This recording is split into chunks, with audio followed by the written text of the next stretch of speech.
ఈ కథ నేను నీకు చెప్పే కూడా నాకు ధైర్యం చాలే. స్టోరీ పెద్దగా ఉంది, ఓపికగా ఉంది. ఈ స్టోరీ వచ్చేసి అజయ్ది, నా ఫాలోవర్, తన రియల్ లైఫ్లో జరిగిన ఇన్సిడెంట్. 9వ క్లాస్లో ఉన్నప్పుడు తిన బ్రదర్ ఒక పల్లెటూరు పోయారంట, వెడ్డింగ్ ఉందని చెప్పేసి. అక్కడ మంచిగా ఎంజాయ్ చేశారు, అంతా బాగానే ఉంది.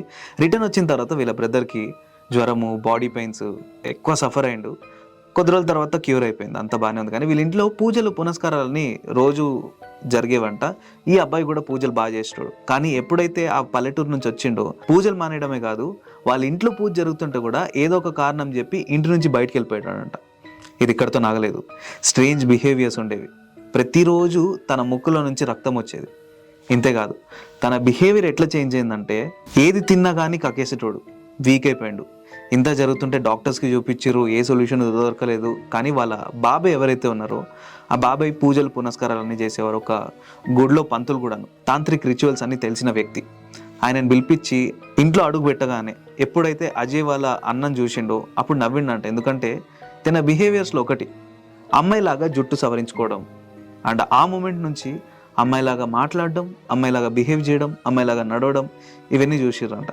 అర్థం కాని ప్రశ్నలకి సమాధానం కోసం వాళ్ళ బాబాయ్ కొన్ని రకాల పూజలు అయితే చేశారు. దాంట్లో తెలిసింది, ఏ రోజైతే ఈ పిల్లలు ఆ పల్లెటూరు పోయారో అదే రోజు ఒక 22 ఏళ్ళ అమ్మాయి తను కోరుకున్న ఒక పని జరగక బాధతో, డిప్రెషన్తో సూసైడ్ చేసుకుని చనిపోయింది. తను తన లైఫ్ లో ఆవహించిందని, అండ్ తనే ఈ టార్చర్ అంతా చేస్తుందని తెలుసుకుంటారు. Over a period of time ఇదే ప్రాసెస్ లో వాళ్ళ బాబాయ్ అయితే తినతో మాట్లాడే ప్రయత్నం చేస్తారు.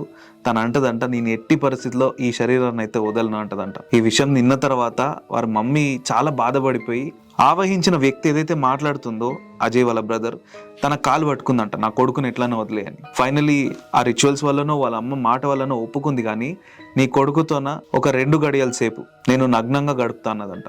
అండ్ అదైతే జరగనివ్వలేదు. వీళ్ళు వేరియస్ రిచువల్స్ అన్ని ఫాలో చేసి ఇవన్నీ నార్మల్గా క్యూర్ చేసారు, అంతా బాగానే ఉంది. కానీ 1 మంత్ తర్వాత, 2 మంత్స్ తర్వాత వాళ్ళ ఫ్యామిలీ మెంబర్స్ అందరూ ఒక చోట గ్యాదర్ అయ్యారంట. ఈ ఇన్సిడెంట్ గురించి గుర్తు తెచ్చుకుని మాట్లాడుకుంటూ, అంతా బాగానే ఉంది కానీ బాబాయ్, ఈ పిల్ల పేరేంది, ఎప్పుడైనా అడిగే ప్రయత్నం చేసినావా అంటే, లేదురా, ఇప్పుడు అంతా సెట్ అయిపోయింది కదా, ఇప్పుడు దాని గురించి ఎందుకు అన్నాడంట బాబాయ్. ఇంతలో అజయ్ వాళ్ళ బ్రదర్ తన వైపు చూసి ఒక చిన్న చిరునవ్వు నవ్వి, కావ్య తన పేరు అన్నాడంట. మొత్తం గలగలాడుతున్న ఫ్యామిలీ ఈ ఒక్క మూమెంట్ లో సైలెంట్ అయిపోయింది. అరే నీకెట్లా తెలుసురా అంటే, ఏ రోజైతే పూజ చేసిరో అదే రోజు రాత్రి నాకు కనిపించింది కావ్య అనే అమ్మాయి. తను ఎట్లుంటుందో నాకు తెలుసు, తను ఎవరో కూడా నాకు తెలుసు, తన రూపం నాకు కనిపించింది.